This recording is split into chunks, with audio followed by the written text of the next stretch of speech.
أعوذ بالله من الشيطان الرجيم بسم الله الرحمن الرحيم الحمد لله رب العالمين الصلاة والسلام على رسولنا محمد وعلى آله وأصحابه وأتباعه وسلم. Assalamu alaikum wa rahmatullah. So folks, let's make a vote. So for today, well, for the past term, we have been going through questions from non-Muslim friends, and we listed quite a number of questions, and we went through some of them. Last week, we also studied suffering. So for this week, our intention was to go through this question over here. Evolution. Does Islam confirm or contradict evolution? But apparently we don't have any life sciences students here. So if this is a relevant question for you, we can discuss that. If not, we'll pick up another question. What do you think? No? So is it an interesting question for you or no? It's interesting. Yeah, it's interesting. Is it? I'm fine with either or. Okay. Yeah. Yeah, this one? Yeah, because you haven't heard about the other question. But okay, so we'll go with this one. The other question would have been Qadar. So he was asking Qadar, but anyways, so we're not discussing Qadar. Sorry, you lost it. Okay, so let's make a slide with that. Okay, life sciences people are coming.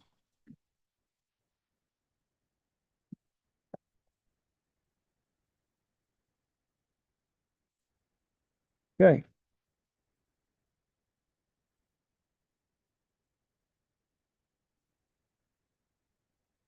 Okay.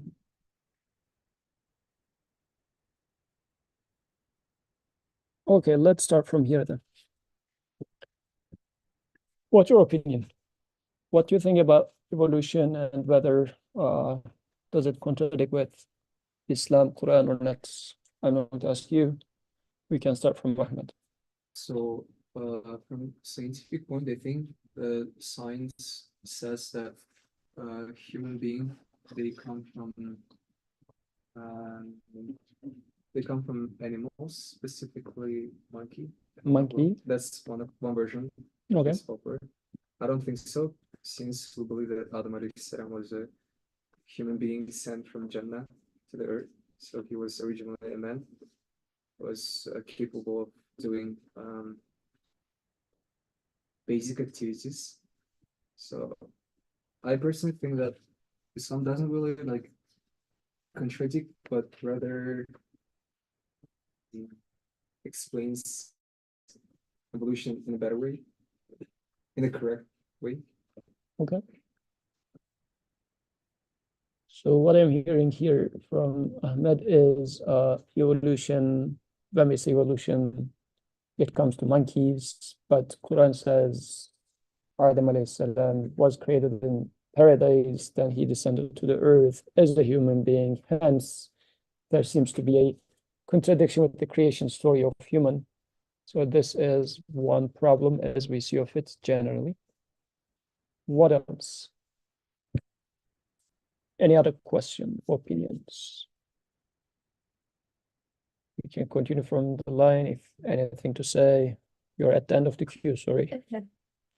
I mean, ladies first, but now ladies is last today. Yeah. I don't have anything to No. add. Okay. That's what I think as well. I don't know too much about evolution, so but Okay. I would think that, man coming down and then our tree coming from a man doesn't mean that we're coming from monkeys. So I think it contradicts. Okay. It's all about monkeys. Yes. What do you think, Safa? Well, everybody is an engineer, so you'll talk as much of an engineer can talk about it, but yeah. Yeah, I think maybe when the evolution is used in different contexts where some people say nature, whatever nature is the Okay. cause of evolution. Okay. It seems we have to reject that, because if you do believe in something, not like them coming from monkeys, but some sort of biological process, I mean, we're not the ones doing it, and it's not the molecules that are doing it, it's all about the ingredients. So I think that's a distinction that should be made. Okay. So as a Muslim, you must reject it. is it you must reject it because you're Muslim, or it's unacceptable anyways, hence you rejected, hence you're a Muslim? Which way does it work? Attributing to something other than Allah. I think that's what I'm trying to say. Maybe if you're using it like in a context that doesn't mean that, okay, that's fine. But if you're saying like nature is the one, whatever nature is, and Allah, that implies that Allah doesn't have control over that creature, and that contradicts our creed. Okay. So what I was trying to go with that is it contradicts your creed, let's say. But what if it's right? What if your creed, like,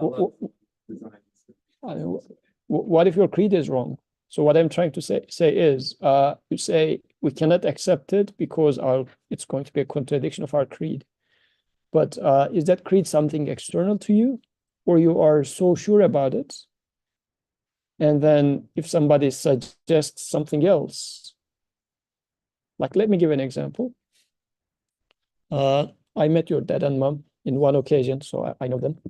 So if I say your mom hates you, well, you would say, well, this is against the definition of a mom. I cannot accept this. Would you go it like that? Or would you say, no, my mom loves me. Like, I'm sure about it. Or I have a personal experience with her for the past 20 years. You just saw her in a wedding for 5 minutes. And how come you're saying that your mom hates you? So you would laugh at me. You wouldn't say, what you're suggesting is against the description of a mom. This is why I will reject it. You will not say that. You will say that I reject this because for sure I know it's wrong. So what I'm trying to say with this is, well, I'm not going to accept evolution because it is against our creed. Is this the idea? Or I'm not going to accept it because for a fact I know it's wrong. This is what I'm trying to see, okay? We'll get there, but just wanted to highlight when it comes to a point that, well, it is against our creed, it is against this verse, therefore it's wrong. Like, all these should be rethought, and we should be as clear as, no, I am sure my mom loves me. Like, this is something that you are sure because you know it by experience. Same thing should apply for any of your convictions about God, religion, and whatnot. Anything else you guys would like to add, Ibrahim? If not, you can pass if there is.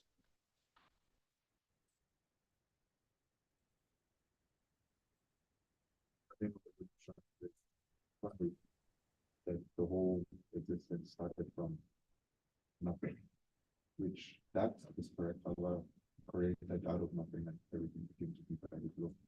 But the fact that there is no originator is the summary of evolution, that there's no originator.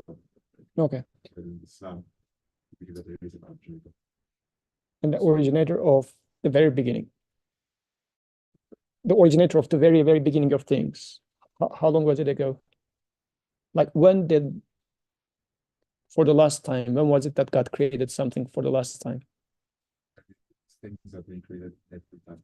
Oh, so then why are you bringing the matter to the matter being created at some point? That's the concept of Okay. So then you're saying that it doesn't refer to that very, very beginning.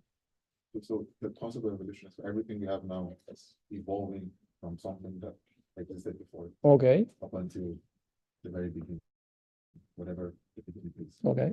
And before that beginning, evolution says there is nothing. Okay. And there's no creator to make that beginning. Okay. Whereas which contradicts the concept of having a creator. Okay. So therefore Islam contradicts and just does not agree with it. Okay. It's good that we don't have any life sciences person, and they would be sitting on the edge of their chair and saying that no, evolution doesn't say this and whatnot. But anyways, it's good to see what we understand from it and why we think it's right or wrong. Because really in here, I'm not a biologist either. So, and the point is, I'm trying to understand what is our perception of it, because really in the eye of the common people, this idea is being used as something against religion. So what people understand from it matters for me at this moment. I'm not really interested in that much what the researcher in the lab is, like, because the jargon, the level of jargon in there is like it's too much. I'm not getting in there. If I were to talk with that person, I would talk with that person in a different way. But let's see what we understand from that. Anything you would like to add, Yasin? People talking that we came from the apes. Okay. My argument is that why are there still like monkeys around? Oh. Shouldn't like all the monkeys have became humans and like we just ran out of them? Mm. But they kind of like always blank at that statement. Okay, you're just firing back at them. Okay. It's actually like a legitimate question I have. If evolution were to be real, it's like, okay, so then what happened to the other, other monkeys? Why did they stay as monkeys? Yeah. Why didn't everybody move together? Huh? Somebody stayed behind. And But some people are getting rich and some people are staying poor. Like somebody is staying behind. But anyways, go ahead. But evolution just like it stems from nothing really. Like, it stems from like kind of a Big Bang theory. So like everything just happened and then we had certain organisms and cells and they just evolution to us. Okay. Yeah, I mean, anything you would like to add? I wanted to say that I think there's a misconception about evolution. I think like evolution isn't exactly the way I think it is. So originally, it's not that like we came from monkeys, but like monkeys and humans share the same ancestor. Is what scientists believe. So it's not that we came from monkeys, but that humans and monkeys came from a common ancestor of hominids and other bipedal organisms. But I think like we have like Adam created Adam salam, and then he created obviously created Eve with one of his ribs, and I think I believe like they're made of clay, right? Originally, I remember when I took AP Bio, they mentioned a theory called RNA theory, and RNA theory is like the theory that life first originated from like the ground as like the earth was being created with like carbon and phosphorus and all these like other like elements and like a single like strand of RNA and then multiply and then create all the other sorts of life. So I feel like in a sense, like evolution, I don't want to say it doesn't exist, but at the same time, I feel like it can exist and coexist with what we believe in the planet. And I feel like we also witness it too. So like scientists can like test with like bacteria, other organisms, and like in a petri dish, you can witness like evolution. Like bacteria will develop like new traits to withstand certain types of like hand sanitizers, for example. And like you'll have like strands of bacteria, new generations that are able to resist it. Okay, good. What do you think? Remind me your name again, brother. Ibrahim. Brother Yaman. Okay. Okay. So Ibrahim, what's your major? Civil engineer. Okay. Very structural. Okay. What's your name again? Could you remember? Muhammad. What was your major?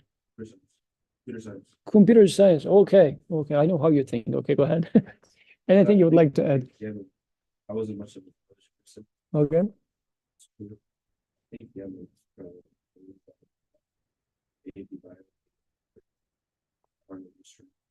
think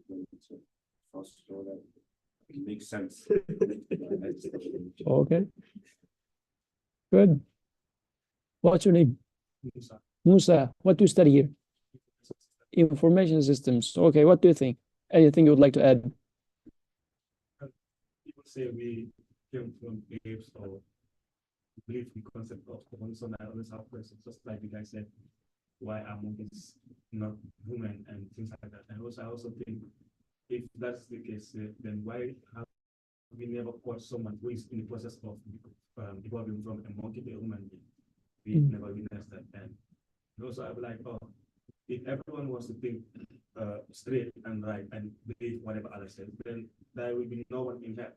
So some people still believe in there, so they always defy whatever is said about God. Right. Some people have the audacity to say, oh, that is not God. You just Mm. making pills. If I die, I'll become a tree or a flower. Mhm.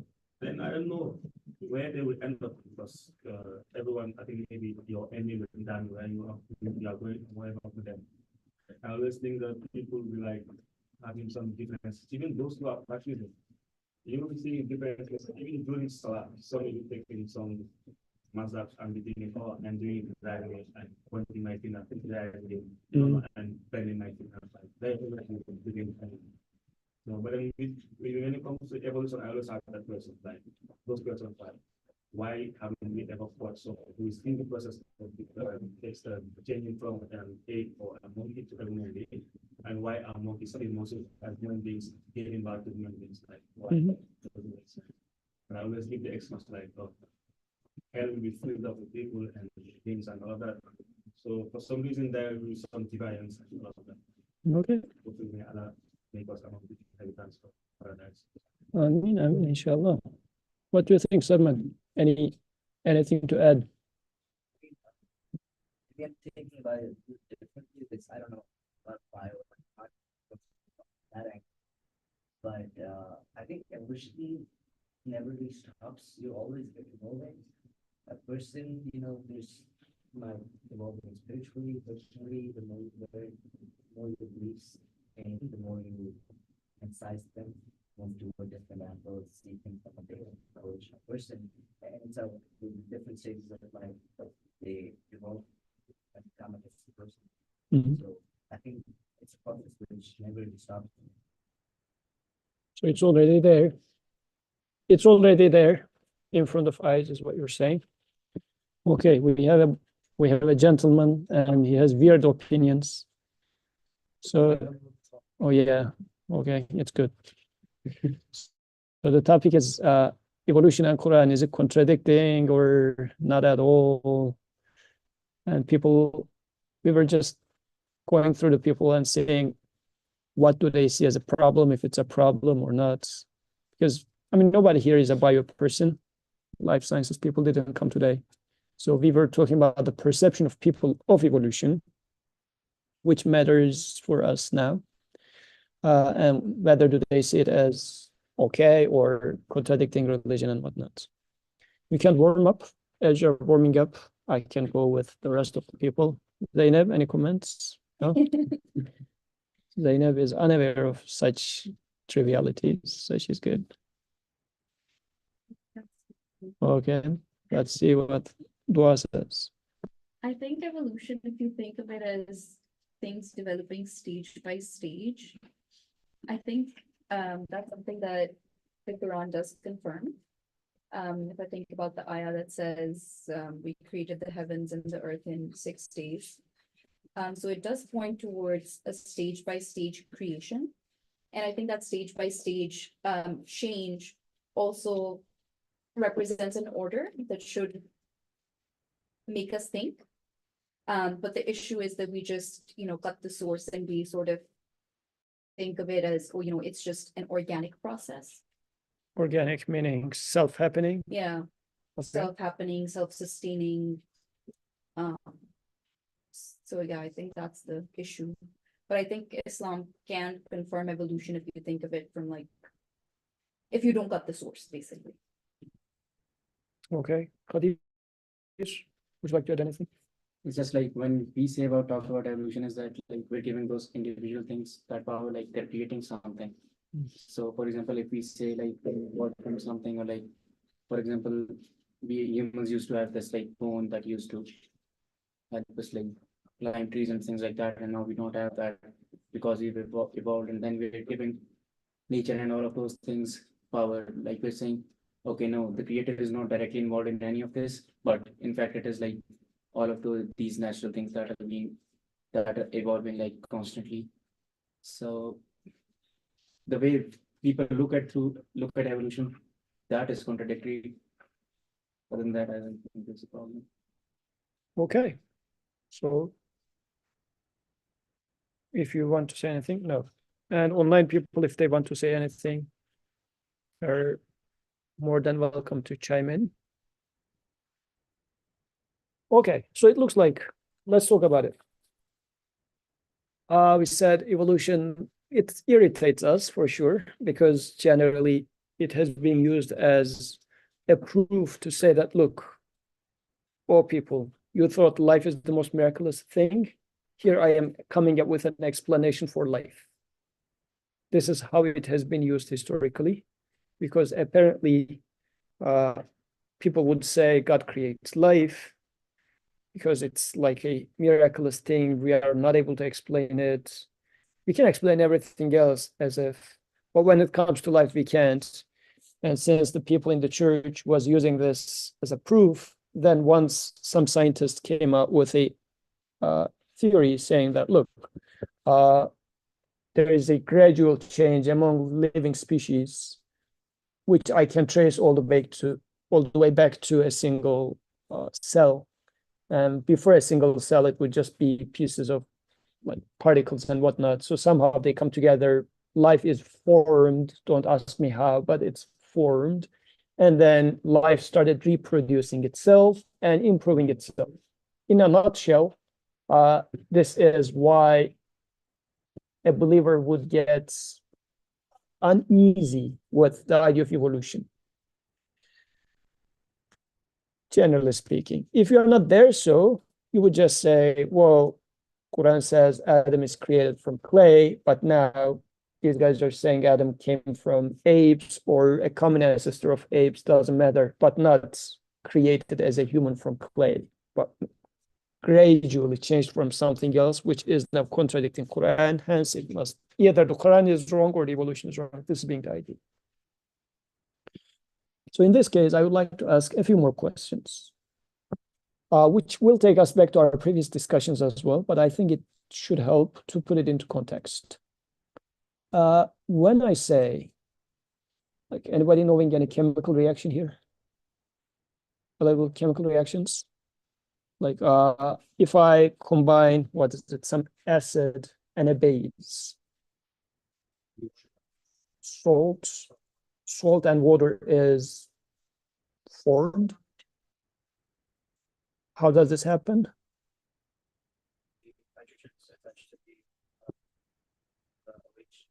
Yeah, hydrogen attached to OH and then they make water and whatever, right? So hydrogens must be very smart. Or what's happening? Hydrogen is doing something. This is what you just said, right? Hydrogen does something. Yeah. So can hydrogen do something?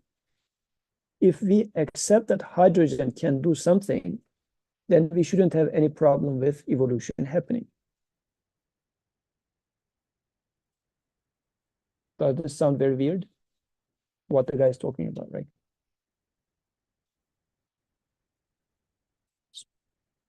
Okay, so if I say I hired Yamin as my TA, and if Yasin goes to Yamin asking a data structures question, Yamin helps Yasin. This is understandable because Yamin knows more, Yasin knows less. Yamin is a merciful person, and then having a pity on Yasin, he teaches Yasin how to solve that problem. Okay. Now what I am saying, I'm changing the case. I'm saying that here are some hydrogen particles, here are some OH particles and whatnot. Once they get together, they say, oh, let's marry and make a new family.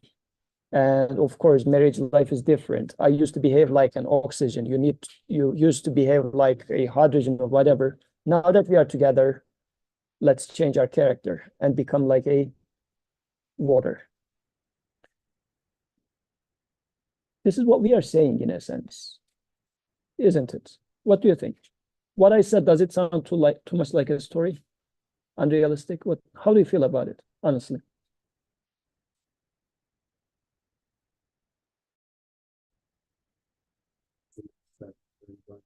Where am I going with this, right? So the funny thing in here is when we say hydrogen and oxygen binds together, are we saying something metaphorically? Because it's that job that's being done. But what makes this job?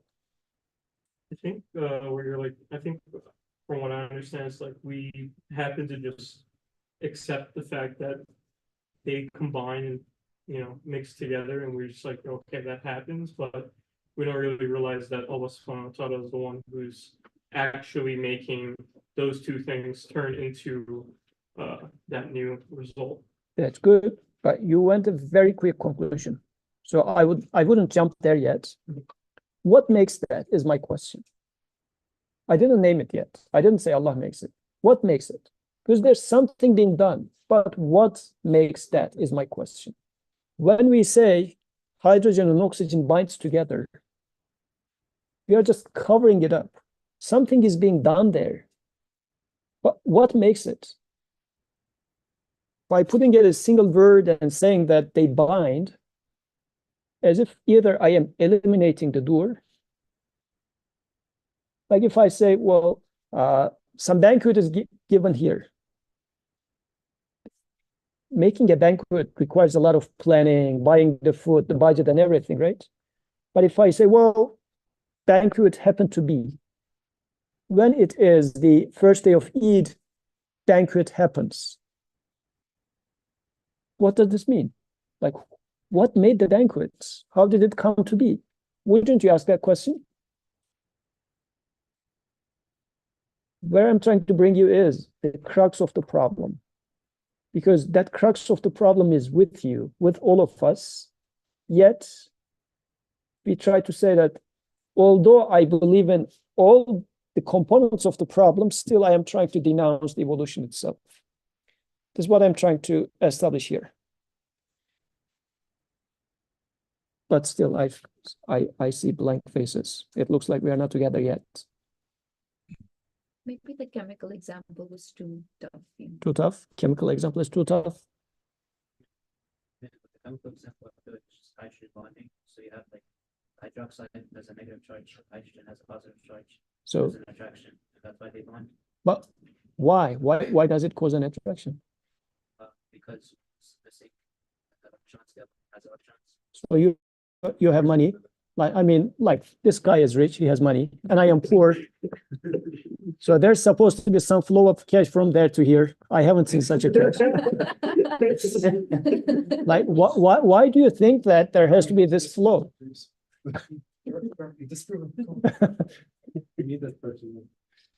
Like, why? I mean, shouldn't you ask that question though, right? I mean, a rich guy is there, poor guy is here. There's no cash flow. I mean, there's supposed to be cash flow, but there's not, right? Like there's positive charge, negative charge. We said, well, they attract each other automatically. Why? How come? It's a choice being made there. Somebody is making that choice. This guy is not making that choice, but your hydrogen is making that choice. Isn't this interesting? We feel like as if it has to. As long as there is a choice being made, there needs to be a chooser, isn't it? What do you think, Sermed? Sermed, right? Okay. Okay. So there's a choice being made there. Like this guy is choosing not to give me money. Right? He's rich, I am poor. And per Yamin's theory, there naturally should be cash flow. Like positive charge, negative charge. There should be an attraction, but it's not happening. How come that it always happens when there is hydrogen and oxygen? But human has ikhtiar. Human has choice. Yeah, but like, still there's a choice though. They don't have a consciousness, or well, we need to ask that question. We don't know whether they have a consciousness or not yet. Okay. What I'm trying to establish for now is there a choice being made or not? A choice is being made. Is that clear or no? no. No? Say there's a law being followed. Law being followed? What's a law? That's just Positive attracts the negative. Like, so that law is being followed. But what does that mean? Law being followed? No, even. What does it mean to follow a law? Like, you have a driving license, so you know how to drive. So you're aware of the laws of traffic. Yes. So you should stop at red light. Yes. Have you ever passed in red light? Yes. So you made a choice to stop at red light. And there are other occasions where you did not choose to stop at red light. It's a choice whether you would like to pass at red light, not pass at red light. It's a choice to give me money, not to give me money. It's a choice for positive charge. It's a choice, but somebody does this choice. Now the question is, who makes this choice? Consciousness will come into the picture, but are we agreeing that a choice is being made so far? No? Yes? Yes. Safa is Major thinking. form or not? That's Yeah. Yes or no, folks? This is very crucial. If we do not agree with that, we need to rediscuss this. What do we want to add? Okay. So a choice is being made. But this choice is not being randomly made either, because we see that always rich gives money to poor, like positive charge gives something to negative, and this is how the order is being established. So this choice is not a random choice either. It's a regular, knowledgeable choice. We agree with that too? This is how the order I observe in the universe is happening. Each and every time this hydrogen is acting the way it's supposed to act. So that choice is regularly being taken. This doesn't mean that there's no choice. This just means that every time that choice is being taken. We agree with that so far? Are you with me? Okay. So what did we say so far? There needs to be a choice. The other one is there needs to be a knowledgeable choice. How about the chooser? Because in order to choose something, you need to have the power, the capability to do so. Right? Act so. I might choose to wake up and walk, but I am sick. I'm not able to. Like performing an action requires power too, right? You cannot simply, like having the choice doesn't mean that you can act by it. So our little particle is demonstrating that, right? Each and every time. And while that particle does this, like that particle might very well be in my eye right now, it is doing that chemical reaction. It can easily mess up my eye, right? Like imagine this guy's not working for Amazon. He's doing some software in there. He can mess up the system of Amazon because he has access to the source code. He's doing something. The code is running in the warehouse. So he can do some insidious injection of code in there. Just one person could mess up a portion, at least, of Amazon. If Amazon was a perfect structure where everything relies on everything else, he could have messed up the entire structure with his small choice. What that means is, in the universe, since everything is so interrelated, that particle not only knows how to interact with an oxygen, it should also know how the rest of the particles interacts with each other. So vast of a knowledge is required for a single particle to move or make a simple bond. This is what we are observing in this existence. Right? Now the question is, do they simply bond? What makes that choice? For the particle to make that choice, the particle needs to be super duper smart, all knowledgeable of a particle. Still with me or no? Where am I going with that? Do you see where am I going with that? If you think that particles simply bond because they just happen to be, what you are believing in actually is everything happens by itself. You don't need God. If this is your belief, you don't need God really. Your belief in God is totally detached from your experience or observations. You believe in God because you heard it from your father or from Imam or whatever. But when it comes to your experience with life, you say, well, it just bonds because it's positive and this is negative. If only it was like that. then the rich would help the poor. So what that means is at every moment, do you observe that either the particles need to be so conscious, so knowledgeable, so powerful that the particle that you drink, the water molecule that you drink, would know all the rest of your body, not only your body, but my body too. Because the water that you will drink here, if you drink this water, it would become part of your body and function there properly, make choices properly, because your face looks different than mine. This water molecule, if it becomes part of your body, should look like you. If it becomes part of my body, it's going to be a different person. So that water molecule should be so knowledgeable. It should know that, oh, okay, yeah, I know if I get into CERMED, this is how CERMED functions. If I get into Yusuf, this is how Yusuf functions, right? As if you're imagining an all-knowledgeable water molecule. So either all those molecules are all knowledgeable by themselves, or there must exist an all-knowledgeable one, which is creating all of them all together. Which one would you like to accept? Because the first one is not only very unlikely, it's also impossible. Why? If that water molecule was all-knowing, it's not only about all-knowing. This water molecule will say that when it gets to here, it will say to the carbon over here, well, you stay there, don't move. Because if you move, you're going to mess up things. There's phosphor over here. Yeah, phosphor, you need to stay there. So the water molecule will control everything else. Because this is how we work, right? Imagine in a company, well, this term I am teaching game design course, and there are groups of 3 people. And some students are freaking out, saying that, well, can I do the game by myself only? It is too hard to work with group. You cannot control 3 people all at the same level even. Now we are imagining particles are controlling each other perfectly. So it's an impossibility. This is where the problem lies. The theory of evolution is assuming that. I mean, it's not only for a theory of evolution. Any scientific theory now is based on the fact that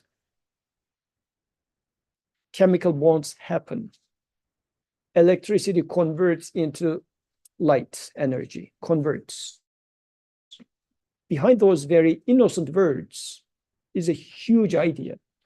And if you are not disturbed by this idea, then you shouldn't be disturbed about human coming from apes either.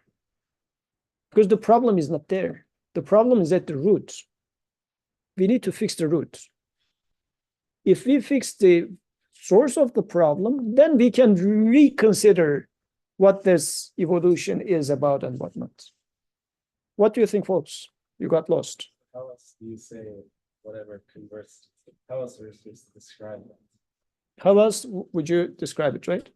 You just make up new words and that's clean the slate, or what? Do you just fix how people think about it? I mean, this is a very, very good question, actually. How would you do that, folks? Like, imagine I am this child, and at home, I see that, wow, it is Friday. There will be chicken today. Okay, I come here and I eat chicken. And oh, it is Sunday, day for the, what's it, dessert, the dessert day. And I keep behaving like this. As if, well, of course, on Sundays, there will be dessert. That's as easy as that. Like, what's today? Sunday, of course. I mean, this explains everything. Sunday is the dessert day. What else do you expect? Or would you say, come to your senses. Dessert do not happen to be just because it's Sunday. Somebody cooks this dessert. Something cooks this dessert. What is that? Who is that? Of course, I need to change my language. Wouldn't you do that? Because the language of this is Sunday and it's dessert day has the notion of unthankfulness, taking things for granted. Your mom would come and slap you and saying that, well, you're misbehaving, man. I mean, what sort of a child are you, right? Rightfully, your mom will slap you. Because that sort of attitude breeds this arrogance, isn't it? Somebody would come and tell you that you need a serious change in your life. And you better start learning thank you, for example. In our day-to-day activities, by the fact that we say, let me give you another example, like this little cute girl over there. When you see such a girl, what do you say? Ooh, cute, and whatnot, right? This is a wrong language too. Why? Because you're saying that she's cute, but it sounds very much like there is a like beautiful food made. You go there and you say, oh, such delicious, beautiful food and whatnot. But foods do not happen to exist by themselves. You would say, who cooked this? Where did this nice food coming from? Like, if you just keep praising the food itself, so much so that you are totally forgetting the maker of the food, and even the person who made the food made it so that the person attracts your attention, but your total focus is on food. I mean, let me give another example, a very annoying example. Like there's a slide over there, okay? As I am talking to you, if you just focus on the slide behind me and do not listen to me, what would I do? I will get super annoyed, right? Because I put that slide so that you understand. I mean, this is a horrible slide, by the way, but in general, right? So slide is a tool for me to communicate with you, and I'm explaining you the slide, but you're not listening to me and focusing on the pictures in the slide, let's say. What would I say? Like, I would close the slide altogether and say that, stop, folks, just listen to me for a second. I'm trying to explain it to you. But you just say that, oh, look at those pixels, look at those color choices.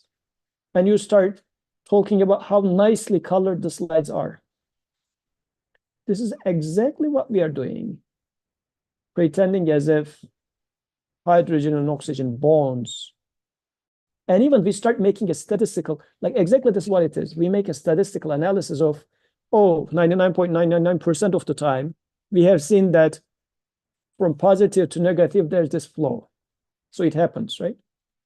If you see that for the past 15 years, I have slides where always, if there is this dark blue over there, next to it, I have a light brown. This is what you kept seeing. And you said that, well, once you see some light brown, you say, well, light brown is there because there's dark blue right next to it. You start this because sort of relationship in your head, as if it was not my choice to put the two right next to each other. And this becomes your explanation. I would stop you there and say that, well, no, yes, the guy with the... So what's the answer? What's the answer? Change your language. What would you say about you would say that there is somebody, like in this is a toy example, but for this toy example, you would say that somebody chose it to be dark blue and the other one to be light brown. You can then, on top of that, you can ask the question, since this is a slide with which the person is trying to communicate an idea with me, what is his message with that? You can expand those questions. But if we get back to our example about the particles and whatnot, you would say that, well, either I would say the particles are acting by themselves, which was the initial word, they form, implicitly they form a bond, means they are the actors by themselves, which requires them to be pretty much gods. By God, I mean all knowledgeable, all powerful.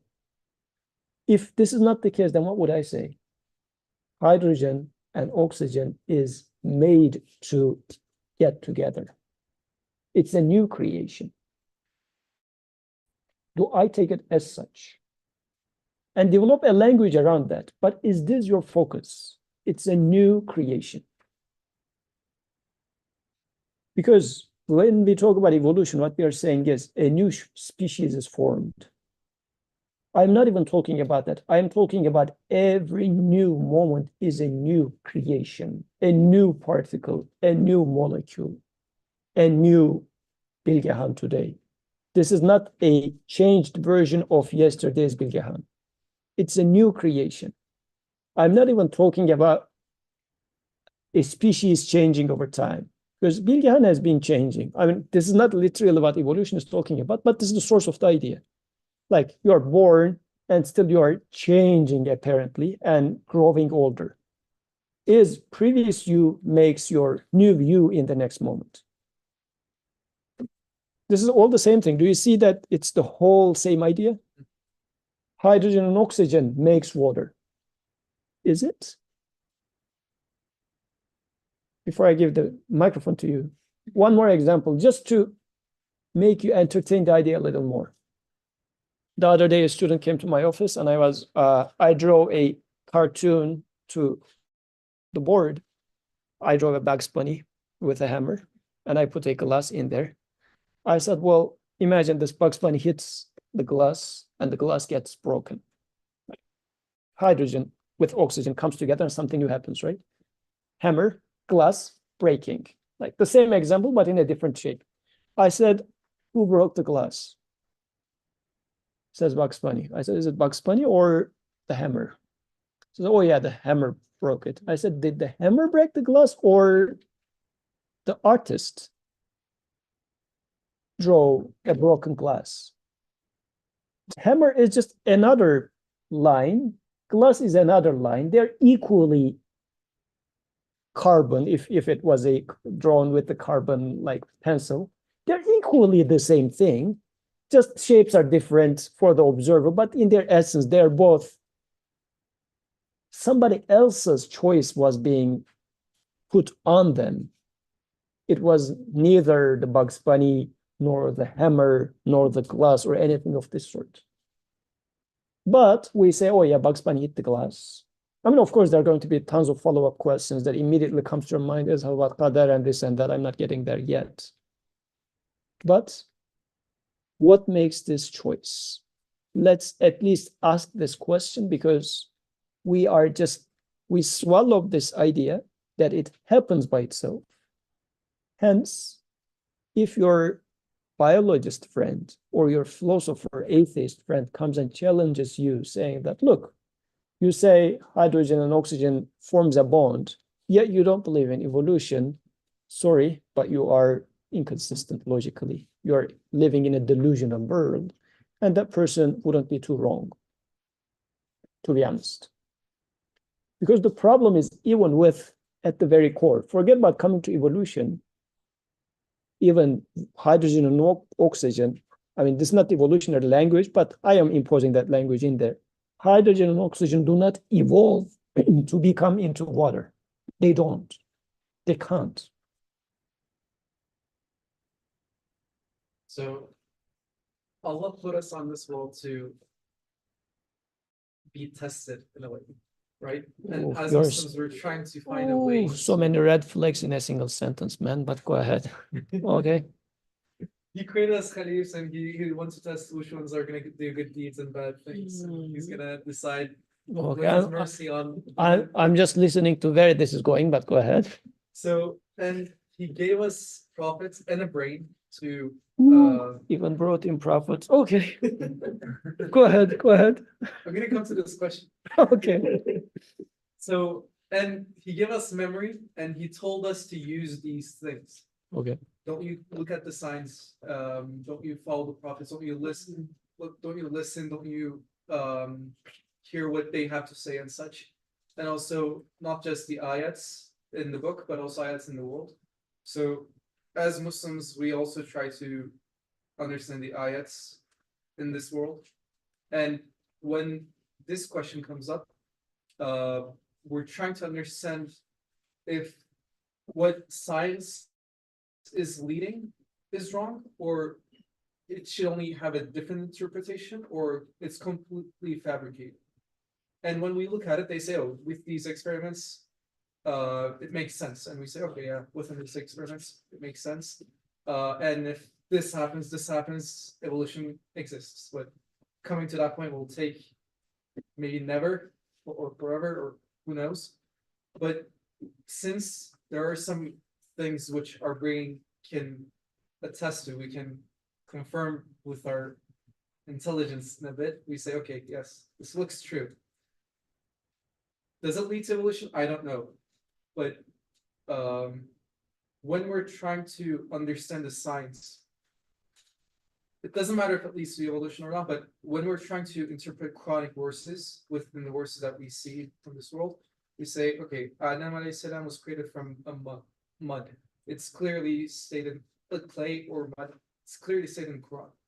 So do I understand that mud as the crawlers that are going through the mud and then becoming human, or is it actually clay? And from my understanding, it's actually clay. It's my concise, like, I don't know if the correct way to understand, but if there was a way to understand evolution, I don't think Allah wouldn't use evolution to create beings. I don't see the contradiction, but when I look at Adam alayhi salam, I kind of see contradiction. So it's not because Quran is wrong or like Islam is wrong. I'm trying to understand how to interpret Quranic verses within this world, with these eyes. So when it comes to this, is there contradiction actually? We understood that, yes, Allah creates things, but create things all the time, every millisecond, every time phrase that we cannot even understand. And when we say he created Adam alayhi salam, we think that there is no evolution, but it can be evolution. So we might be contradicting with Quran's message. So can I then say, in the light of what we have been discussing, because evolution has its own jargon, let alone evolution, we talked about something very fundamental, Yes. which is two particles bonding and making a new particle. Like one can imagine as the simplest form of science. And we found it to be problematic. Like the way we speak about it is framing what we understand from it. The way we speak about it, the way we choose those words is framing how I understand it. Are we on the same page with that? Like if I am the spoiled child, saying that Sunday is the dessert time is framing that it has to happen. And I don't need to thank my mom for that or anybody. The way you speak frames your understanding. It's not objective, as they would call it. It's not that, oh, I'm just making an observation. Of course, it's right that Sunday is a dessert day. This is an objective statement. No, it's not. It's a biased statement, which is hiding part of the truth. Let me tell you another biased statement. 13,000 children died in Gaza. It is an objective statement. It's true, isn't it? 13,000 children died in Gaza. They didn't die as death. Like it was not somehow they were just standing there and they died. I am covering part of the truth, isn't it? The language matters in there. Intentionally, I am just covering up the fact that they were killed brutally by bombs. And I'm being dishonest if I say that 13,000 children died in Gaza, isn't it? Likewise, if I say hydrogen and oxygen bonds and forms water, I am being equally dishonest and incorrect and biased. This is not objective statement. You agree with that or no? Sometimes to convey the idea, we have to make the sentences short. We can say Allah created. Well, but if it is changing the conclusion, though, would you? Well, of course, we couldn't say that, I mean, if they bombed and whatnot. Everybody knows it. Come on. We just, in order to make it short, we said that 13,000 children died. Would you accept this as an excuse? So who are we trying to convince here? Myself. So since we accomplished that, okay, Allah is creating everything. I don't think we accomplished that. This is the point. We are not convinced about that at all. Because if you were convinced that this dessert was made with so many sacrifices by your mom, you would go and hug her. You wouldn't say, yeah, of course, mom did it. I mean, I know it. But then keep indulging eating the dessert and not thanking your mom, intellectually, seemingly agreeing that, oh, yeah, of course, my mom did it. Well, of course, like those of course they died because We of, can know things and we can be ignorant of. Doesn't mean that we're not gonna find the right path in the future. this So is we why, have to go on, kind of. no, this is why we will need to repeat and emphasize. We Then will would stop. have to correct everything before doing anything. Exactly. And This is- then we can be even free. No. We have to say Alhamdulillah all the time. No, this is just exaggerating it. Why? Like, the creator didn't tell you that. You understand that there's no God but God, then you don't need to pray. He didn't say that. He didn't say that if you understood this, every moment you have to put your forehead to the sajda either. But he said that 5 times a day, consciously you need to do the prayer.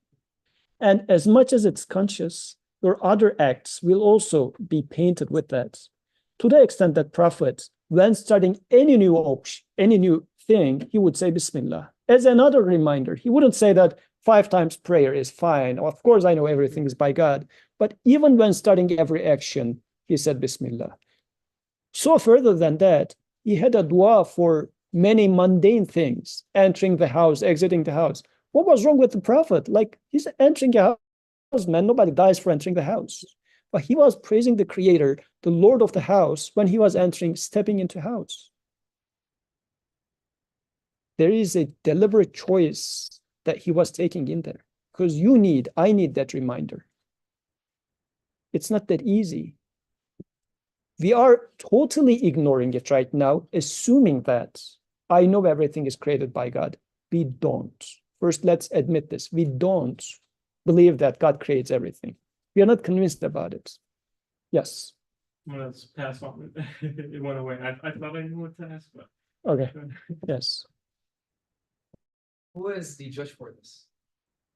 Do you I'm not trying to exactly, do you read our hearts or brains? So I'm trying to No, say I am we're not reading. addressing this question per se because it's So- always coming up and So I am judging myself because all of us in here went through the same education. And I have made the objections that you are right now making. But what I found myself is that right now what you're saying is at a point where I felt the same, but later on as I dig deeper, I realized that I was not getting the point. This is why I am pushing on you, saying that you're not getting the point, Bilgehan. So if you realize the severity of the point, you would say, of course. If this is not being the outcome, I am thinking that you're not realizing the severity of the point. Because my friend would say that, oh yeah, we should say it, 13,000 children died in Gaza. Of course, we know they're killed, but let's not say it as killed but died, just so that we're not going to disturb this guy. I mean, we should be nice with people. It proves a very bloody picture. Let's not hurt the feelings of people. Let's use this language. I say, well, there's an alter agenda in such a thing, because now there is a very clear picture of some wrongdoing somewhere, and somebody is trying to cover it up using this language, and I am being okay with covering up with this language, because what is happening in there needs to be explicitly shown. I would say that person is complicit with what is being done if they're okay with using this language, I would say, wouldn't you? For that example of 13,000 children. If not, there's another issue, but So since you got it. What I'm understanding is that it's not just okay to accept that Allah subhanahu wa ta'ala has created everything, but to really understand even to the point of like molecules that Allah subhanahu wa ta'ala has created everything. Exactly, but this is again a toy example. What matters more is, how about your actions? In your life, there are accomplishments, and you attribute it to yourself. Otherwise, really, molecules are just molecules somewhere. But this is an example out there. When it comes to us, then I started attributing things to myself. I said that, of course I did it. Like, I am proud of my child. I am proud of my nation. Probably you heard these things a lot, right? Your parents, when you make a good statement. Let's say, huh? I'm proud this is made to, I don't know, what do we say? I'm blessed and thankful to God for. You can say Alhamdulillah rather. Alhamdulillah means Very short word, but it means, oh, praise Allah for that, not myself, not my child. But then you still say the phrase like I did this or I'm You would proud of say- my child or something. You would say, I praise the Creator for giving me this, because it's a giving. You would then realize that it's given to you. It's not yours, it is given to you. Like imagine if you go to mosque with your dad, observe your dad next time you go to a religious environment, okay? I saw your dad yesterday, and just you can check it for other people. When you're in the religious environment, just wear this kufi as well, okay? And be very respectful to other uncles in there. Your father is going to become super happy because now he's proud of his son. Like his son, unlike other kids who is partying and whatnot, look at my son. He is in the mosque, he is praying, and he's super respectful. My son. Is this smile because of being thankful to the Creator? Or is it because I am proud of my son because he is my son? Like I raised him, look, right? This is where the molecule thingy hits near. This is why it is relevant. Otherwise, molecules, okay, out there. This is why they're making a lot of fight about evolution. Because out there, if I can prove that no God exists, there's no God here too. I am the boss here. This is why, otherwise, how much would you care whether you come from apes or octopus or what the heck? If it was just a biology thingy, then it wouldn't be used for the public sphere that much. The idea of evolution is so much in the public sphere. Why? Why everybody is talking about it? Even your grandmother probably heard about it. Like, your grandmother didn't, like, 1940 Turkey, that's when she was born. so they would say, they wouldn't learn about the laws of thermodynamics or anything. But when it comes to evolution, everybody heard about it this way or that way. Why? Because it's being used for that specific purpose in the public sphere. There's an alter agenda for this theory specifically. And this is what I'm talking about. I'm not talking about the biological details of it. So also like this concept similar to how some people discuss like whether we have free will or not. Isn't that like kind of similar? Like they think that because they're able to do an action, they're the boss of that action. They have the free will to do that. Yeah, eventually it comes there. Yes, Mr. And you said there are lots of people trying to put evolution into people's mind, so that they get the idea that, oh, religion is something that we thought it was good, but it's not explaining everything. But that's what I'm trying to come actually, because this kind of motion that is made by people who think that, okay, they say Islam contradicts evolution. And they're trying to use this, and it messes up lots of people's mind. Lots of my friends, lots of people that I know in Turkey, here in US, like they're being messed up by this idea. But from my understanding, shouldn't be messing up people's minds, because first, it's not too much relevance to people's lives. Not too much. They say, oh, wow, the scientist said this, so maybe I didn't know this before, so I should leave the religion and go to some other things which I wanted to go in the first place. Mhm. So they find an excuse which shouldn't be there in the first place. That's right. That's why I'm trying to understand. We have to understand Islamic context about evolution, so that we say, I'm to myself, to not just to other people, because I'm like, I don't know what I will be in the future, what I will think, what evidence I will see that will mess up my mind, or what scientific paper that I will read, I will say, or what kind of Islamic book which doesn't have enough explanation that will say, oh, Islam doesn't explain enough. So that I'm trying to understand that, and that's what I was hoping today. Like there's specific verses or hadith that we can follow and say, okay, yes, can be this or that, and it will have a middle ground for us, or a straight like verdict saying that, oh, this is how we should approach to this situation. This is why Our I didn't. approach is kind of our connection with God, but it's not directly connection with His creation. So the reason that I didn't get there is you can interpret verses in multiple ways. And I have seen funny scholars. Funny is a polite word to use. Even they came to Traxel back in my day. No, well, at Penn. So the guy was saying that Quran has no issues with evolution at all. Except, he says, like the evolution theory, he says everything is fine and in accordance with Quran, except men coming down from apes. He says, by Quran, we can accept all the rest. Only change this portion of it and we are good. This is utter stupidity to me. Like this guy is, I don't know from which part of his body he is reading Quran with, but totally absurd. But this shows something. What does it show? It shows that if there's a little more talented of a scholar than this weird guy, he can just go and say, well, by this word in Quran, this is what they meant. So actually, Adam created by clay means this. Don't take it that much literal, but it's a metaphor, and this is what it means. So it's perfectly aligned with evolution theory. But this is wrong, because as itself, what I'm saying here is more than Quran contradicts evolution theory.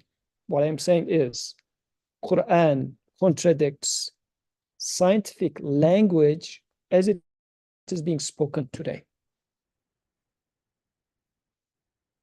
But I'm not saying Quran contradicts what you observe in hydrogen and oxygen coming together and form and water being created there. I don't say that.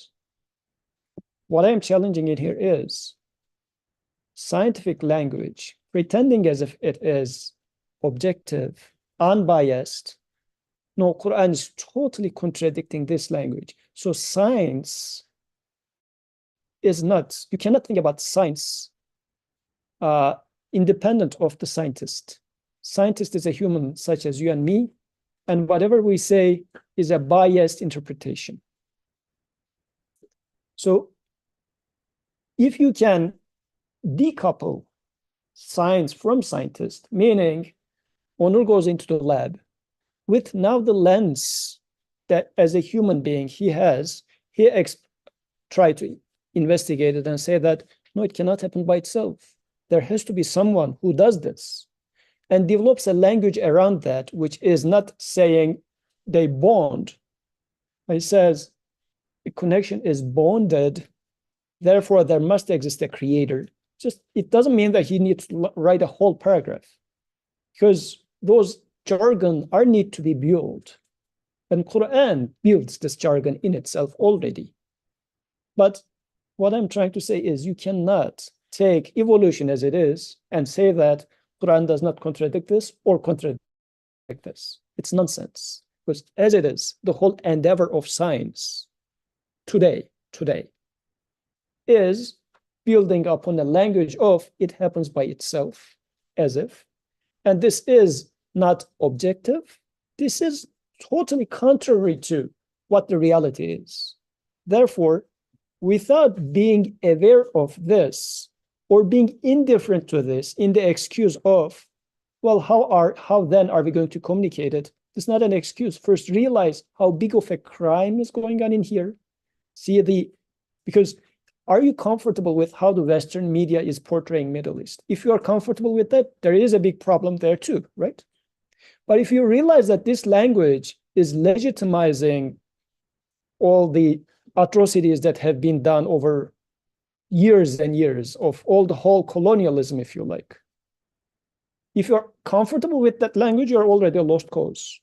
But if you realize that this language is doing nothing but legitimizing the wrong, this is where you will start waking up. Because this is when you can start questioning what's being done in there. Then on top of that, you can say that, okay, let's try to fix it. Now that I can read in between the lines, when it says children died, well, I mean, I understand that actually somebody killed them. Once you start digging deep, then build up your own perspective on top of that. Yes. So basically, we're seeing a biased or filtered view of evolution in science now, and what we need to do is take that biased view and reshape it with align with the Qur'an, with the Yeah. real solution of what. So you will get into the lab now.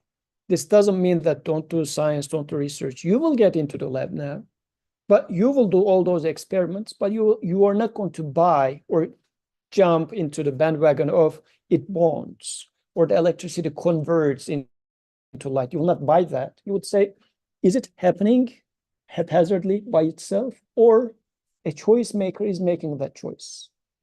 You say, that oxygen is made to dot, dot, dot, in every certain paper.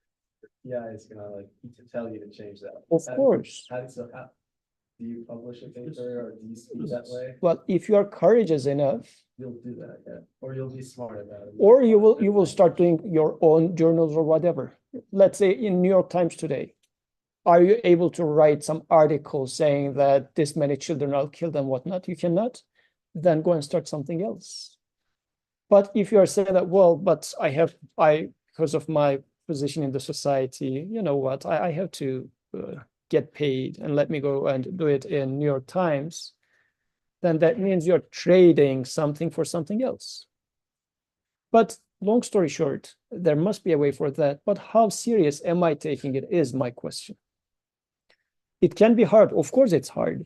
We are talking about building up a totally new language, totally new worldview, which represents this language, right? It's not also not everyone accepts that worldview. So Yeah, how do you so you speak have with this? to- Like, how do you speak with someone that doesn't believe in God? You're not going to talk to them. Like you are talking to someone, because I'm not starting with God, though. I haven't mentioned, you guys said God. I haven't said God in this conversation, did I? I said there must exist someone who does this. I didn't say God. You guys started saying that Allah subhanahu wa ta'ala created. I never said that. Like say that like kids that are eating at the table, right? So Oh, it makes a big difference how we teach them, how we raise them, the kids. If we keep raising them as if things bond, it happens.